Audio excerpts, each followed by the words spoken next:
লেখিকা সুমনা চট্টোপাধ্যায়ের গার্হস্থ্য। রাতে খেতে বসে সুদীপ্ত বলল, সৃজা, আমার মাথাটা বেশ ধরেছে। একটু চিন্তিত স্বরে সৃজা বলল, কেন গো, ঠান্ডা লাগালে নাকি? স্নানের সময় গিজার চালিয়ে গরম জল নিচ্ছ তো? না না, সেসব কিছু না, অফিসে কাজের খুব চাপ। আজকাল একটু ইনএফিসিয়েন্সি দেখলেই তো ফায়ার করে দিচ্ছে। এত চাপ নিও না, আমার চাকরিটা তো আছে। ধুর, তা বললে কি হয় নাকি? কত খরচ সংসারে।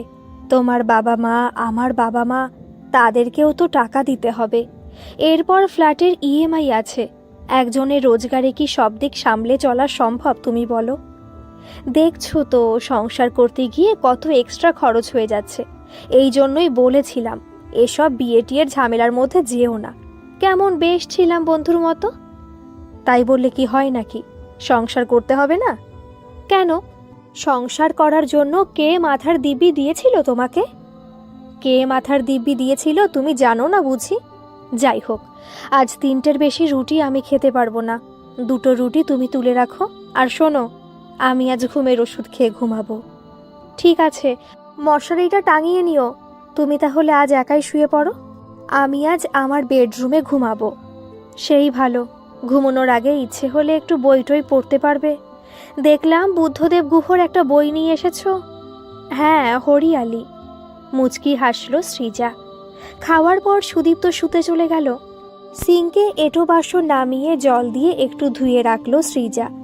একটু জল দিয়ে ধুয়ে না রাখলে এঁটো কামড়ে লেগে থাকে থালা বাসনে। মালাদি আবার এসে গজগজ করবে। 2টো রুটি খায়নি সুদীপ্ত। মাংস বেঁচেছে বেশ খানিকটা। আজ রাতে চিকেন রান্না করেছিল সৃজা। রান্না বান্না সব সৃজাই করে। মালাদি সব জোগাড় করে দেয়। আলু কেটে ধুয়ে আদা পেঁয়াজ রসুন সব মিক্সিতে বেটে দেয়। সকালবেলা পালং শাকের চচ্চড়িটা অবশ্য মালাদি করে দিয়েছিল। এত নিরামিষ রান্না সৃজা জানে না। সৃজা খালি মাছ আর মাংস রান্নাটাই করে। একটা রুটি মেকার কিনে নিয়েছে, ওতেই রুটিটা করে নেয়। মালাদি বলেছিল, আমি রুটিটা বিকেলে করে রেখে যাব বৌদি।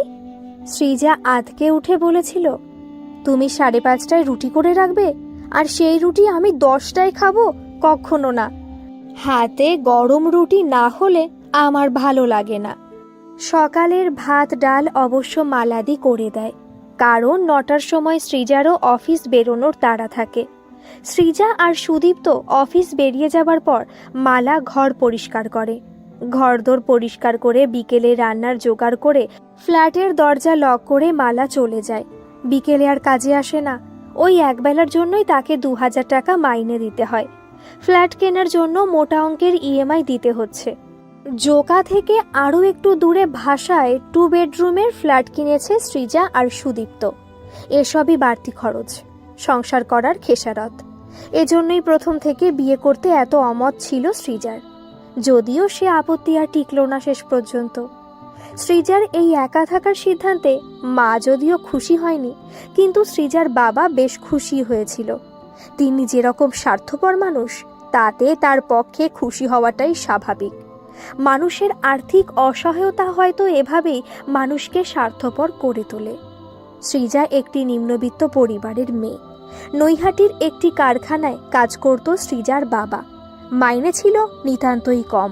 সেটুকু দিতেও অনেক সময় 10 তারিখ পার হয়ে যেত কারখানা কর্তৃপক্ষের। একবার তো কারখানা বন্ধই হয়ে গেল 6 মাসের জন্য। তখন ট্রেনে উঠে ধূপ আর নানা রকম টুকিটাকি জিনিস বিক্রি করত সৃজার বাবা। মাকেও একটা বাড়িতে রান্নার কাজ ধরতে হয়েছিল। ছোট থেকেই সংসারে অভাব দেখে বড় হয়েছে সৃজা। তবু মাসের প্রথমে কখনো একটু কুচো চিংড়ির বড়া, মুরগির পাতলা ঝোল, ভোলা মাছের ঝাল, এসব কি আর হতো না? নিশ্চয়ই হতো। কিন্তু সৃজা আর ওর বাবা খেয়ে উঠে যাবার পর সৃজার মায়ের পাতে আর বিশেষ কিছুই থাকতো না। ওদের খাওয়া হয়ে যাবার পর মা খেতে বসতো। সৃজা বলতো কখনো সখনো, তুমি আমাদের সাথে খেতে বসো না মা। সৃজার মা বলতো, না রে মা, তোদের খাইয়ে তবে বসবো। আমার মাকেও তো তেমনটাই করতে দেখেছি। সেসব অনেক আগের কথা মা। এখনকার যুগে সবাই একসাথেই খেতে বসে। আমার বন্ধুদের মায়েরাও তো। সৃজার মা বিরক্ত হতেন। বলতেন, যাদের বাড়িতে যেরকম নিয়ম হয় মা, আমাদের গরিবের সংসারে এমনটাই দস্তুর। সৃজা আর কথা বাড়াতো না। গরিবের সংসার, এইটাই তো মূল কথা। আর এই গরিবের সংসারে প্রয়োজনের তুলনায় বেশ কিছুটা কম করেই রান্না করা হয়। তাই সবার পেট ভরার পর খেতে বসবেন গৃহিণী। যেটুকু খাবার অতিরিক্ত থাকবে সেটুকু দিয়েই পেট ভরাতে হবে সৃজার মাকে। তাদের গার্হস্থ্য জীবনে মাও কি অতিরিক্ত? বুঝতে পারে না সৃজা। মা জোর করে সবটুকু ভালো মন্দ তুলে দিতেন সৃজা আর ওর বাবার পাতে। মা বলতেন, আমার এত আমিষ খেতে ভালো লাগে না রে। সৃজা বলতো, ডালও তো নেই তোমার। দিদা যে বলে ডাল খেতে খুব ভালোবাসো তুমি, মসুর ডাল, মুগ ডাল। মুগের ডাল অবশ্য সৃজাদের বাড়িতে খুব একটা হতো না, পাতলা করে মসুর ডালই হতো। সৃজার কথা শোনার পর মা সেই ডালের মধ্যে আরও খানিকটা জল ঢেলে দিয়ে বলতো, এই তো অনেকটা হয়ে গেল, বেশি ঘন যে আমার সহ্য হয় না রে। সৃজা অবাক হয়ে বাবাকে দেখত। মায়ের যে কোনো কিছুই নেই, এটা কি বাবার চোখেই পড়ে না, নাকি তিনি দেখেও দেখেন না? এমনকি কোনো দিন পর্যাপ্ত ভাতও তো থাকতো না মায়ের। মায়ের যে ক্রমশ হিমোগ্লোবিন কমে আসছে, অ্যানিমিয়া গ্রাস করছে মাকে, স্পষ্ট বুঝতে পারত সৃজা। ঘরের কথা বাইরের লোকে বলতে নেই, এই কথা মায়ের মুখে ছোট থেকে শুনছে সৃজা। তবু কি এক অজানা আশঙ্কায় সব কথা বলে ফেলেছিল প্রাণের বন্ধু শ্রীলেখাকে। সব শুনে শ্রীলেখা বলেছিল, আমার বাবাও ঠিক এরকমই। সৃজা বলেছিল, কিন্তু তোর বাবা তো সরকারি ভালো চাকরি করে রে, তোদের তো আর আমাদের মতো অভাব নেই। সেই জন্যই তো আমাদের বাড়িতে কাতলা আসে, গলদা চিংড়ির মালাইকারি হয়, কিন্তু মা তো আমাদেরই সব দিয়ে দেয়। ওই তোর মায়ের মতোই বলে গলদা চিংড়ি নাকি মা ভালোই বাসে না, অথচ দিদা আমায় বলেছে মায়ের প্রিয় ডিশ হলো গলদা চিংড়ির মালাইকারি। কাকিমা কেন তোদের সব দিয়ে দেন, সে কথা তাকে জিজ্ঞাসা করিসনি কখনো? হ্যাঁ, করেছিলাম তো। কি বললেন কাকিমা? মা বলে, ওসব বাবার টাকায় কেনা তো, তাই বাবার পাতে ওসব ভালো ভালো দামি খাবার মা বেশি বেশি করে তুলে দেবে। মনে মনে এমনটাই চান বাবা। ছি, সব ছেলেরাই একই রকম হয় বল? ও মা, তা হবে কেন? আমার দাদা ভাই তো একেবারে অন্যরকম।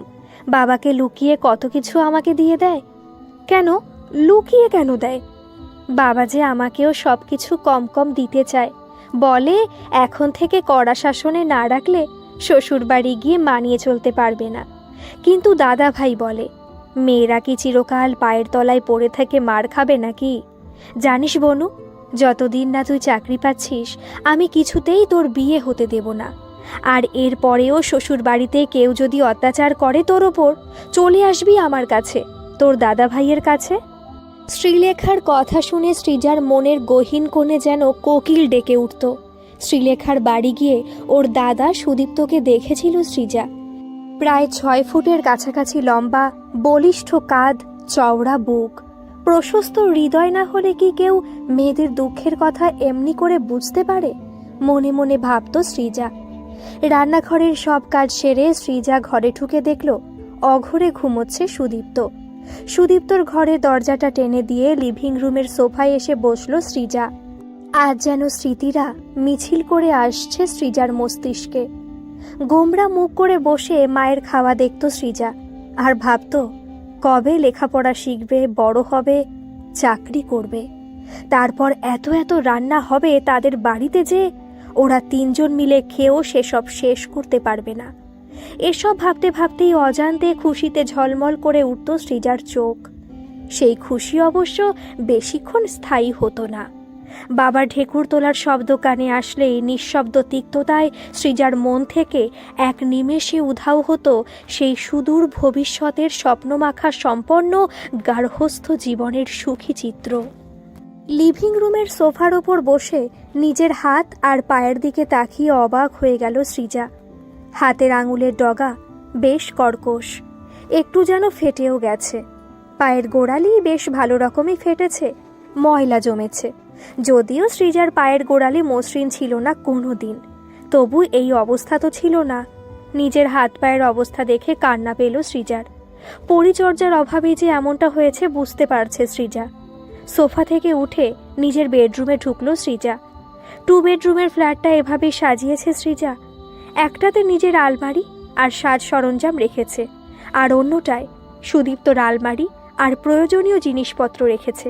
সৃজা মনে মনে বলল, এই একটা বুদ্ধির কাজ করেছিল সে। সুদীপ্তর অবশ্য এতে তেমন সাই ছিল না। বলেছিল, বিয়ের প্রথমে বেডরুম আলাদা করে ফেললে সৃজা।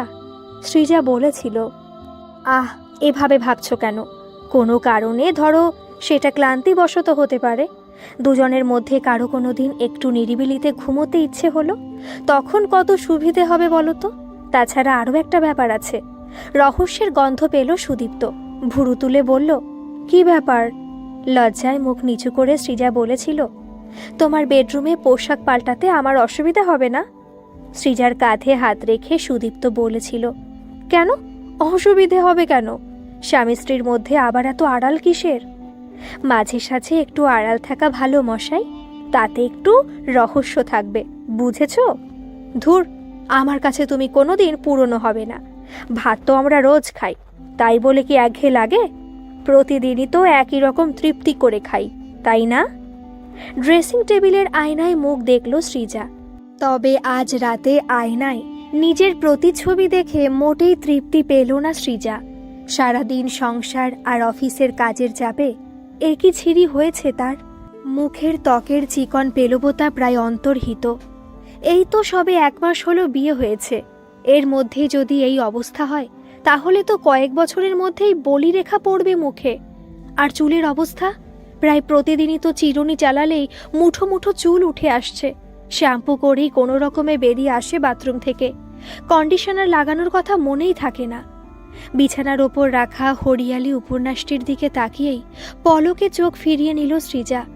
ওটা পরে পড়লেও চলবে, কেউ তো আর নিয়ে পালিয়ে যাচ্ছে না।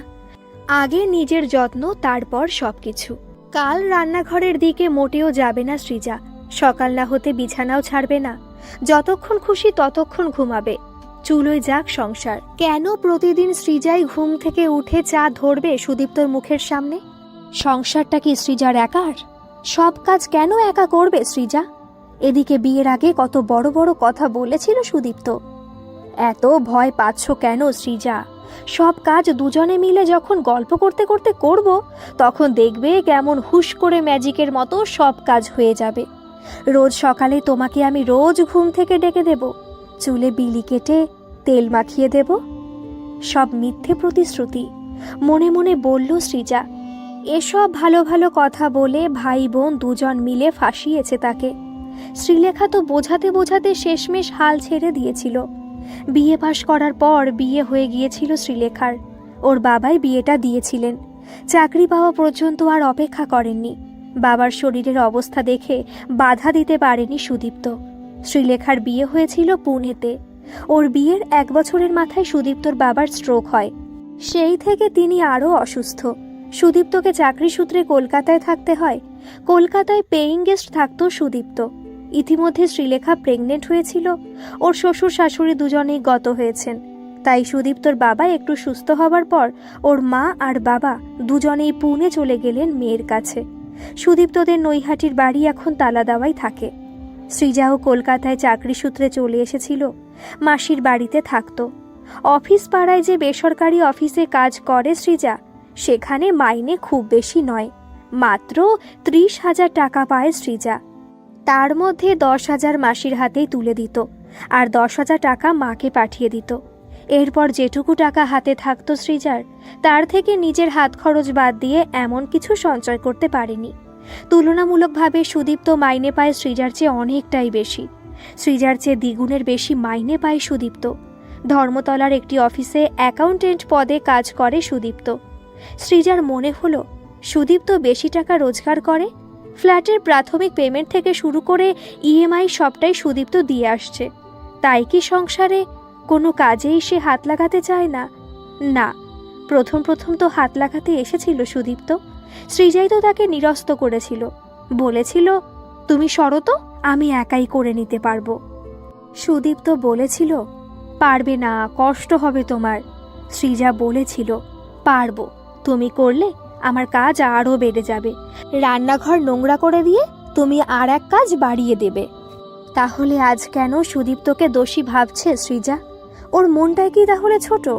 সব কিছুকে সৃজাই কি এভাবে জটিল করে ভাবছে? শ্রীলেখাও তো তাকে সেই রকমই বলেছিল। রাগে গনগন করতে করতে শ্রীলেখা সৃজাকে ফোন করে বলেছিল, তুই আমার বন্ধু না শত্রু রে? সৃজা ভালো মানুষের মতো গলা করে বলেছিল, কেন? আমি আবার কি করলাম? কি করেছিস তুই জানিস না? আমার দাদা ভাইয়ের সঙ্গে চুটিয়ে প্রেম করলি তুই, সেই ক্লাস 10 থেকে। 14 বছর প্রেম করার পর বলছিস বিয়ে করতে পারবি না? লিভ টুগেদার করবি তুই দাদা ভাইয়ের সাথে? ভালো প্রস্তাবই তো দিয়েছি। মানে কি বলছিস তুই? ভেবে দেখছিস? অনেক ভেবেচিন্তেই তো বলেছি। কোনো কারণে মনোমালিন্য হলে জোর করে সম্পর্কটাকে টিকিয়ে রাখতে হবে না। আবার যদি ভেঙে বেরিয়ে আসতে চাই তাহলে কোর্ট কাছারি করতে হবে না। ও, সংসার শুরু করার আগেই সেটা ভেঙে ফেলার কথা তুই ভেবে ফেলেছিস?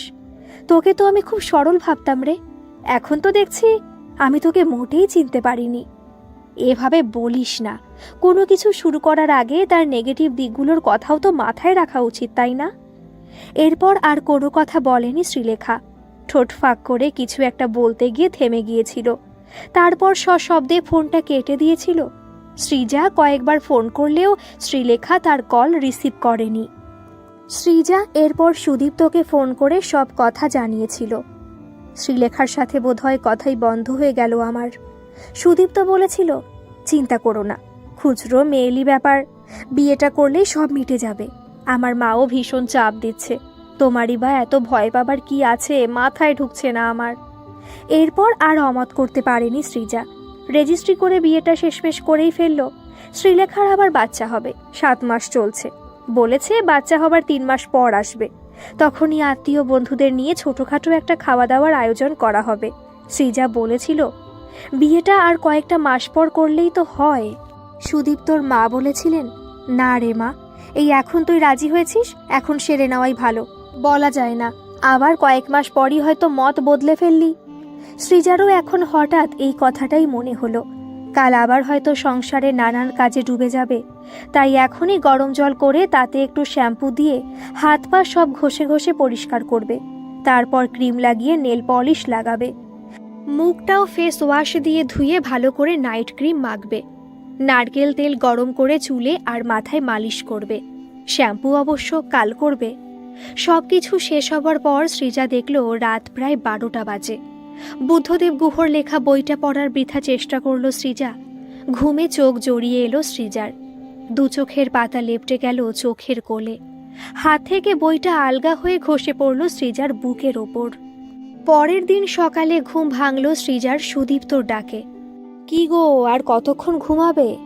ধর্মর করে উঠে বসে সৃজা বলল, কটা বাজে এখন? 10টা বেজে গেছে। মালাদি কাজে আসেনি? মালাদি কাজ করে চলে গেছে। সে কি, আমাকে ডাকনি কেন? রান্নার কি হবে? চোখ ছাপিয়ে জল এলো সৃজার। যত্ন করে মুছিয়ে দিয়ে সুদীপ্ত বলল, আমি আজ তোমার জন্য চিকেন স্যান্ডউইচ বানিয়েছি, ওটা খেয়ে আমরা কফি খাবো। আর দুপুরে? দুপুরের জন্য হোম ডেলিভারি বলে দিয়েছি। তারপর বিকেলে আমরা সিনেমা দেখতে যাব। তারপর তুমি চাইলে শপিং করতে পারো। রাতের খাবারটা আজ হোটেল থেকেই খেয়ে ফিরব। খুব আনন্দ হচ্ছে সৃজার। মনে হচ্ছে এখনই জড়িয়ে ধরে চুমু খায় সুদীপ্তকে। 2 হাত দিয়ে সৃজার গাল ধরে সুদীপ্ত বলল, কাল রাতে পড়েছ? সৃজা বলল, কি? পাশে পড়ে থাকা বইটাকে ইশারা করে দেখিয়ে সুদীপ্ত বলল, হরিয়ালি? না, আজ পড়ব। কখন? আজ রাতে। না, আজ রাতে আমি একটা কাজ করব। কি? হরিয়ালি মানে জানো তুমি? না গো, জানি না। শস্যের জন্য বীজ বপন। সন্তান না এলে আমাদের গার্হস্থ্য জীবনটা খুব ফাঁকা ফাঁকা লাগবে আমার। তাই আজ রাতে তোমার গর্ভে আমি বীজ বপন করব। করবই। সৃজা সুদীপ্তর বুকে কিল মেরে ফিসফিস করে বলল, অসভ্য। গল্পটি ভালো লাগলে অবশ্যই কিন্তু একটা সাবস্ক্রাইব করে আমার পাশে থাকবেন। আর গল্পটি কেমন লাগলো কমেন্টে জানাতে কিন্তু ভুলবেন না। ধন্যবাদ।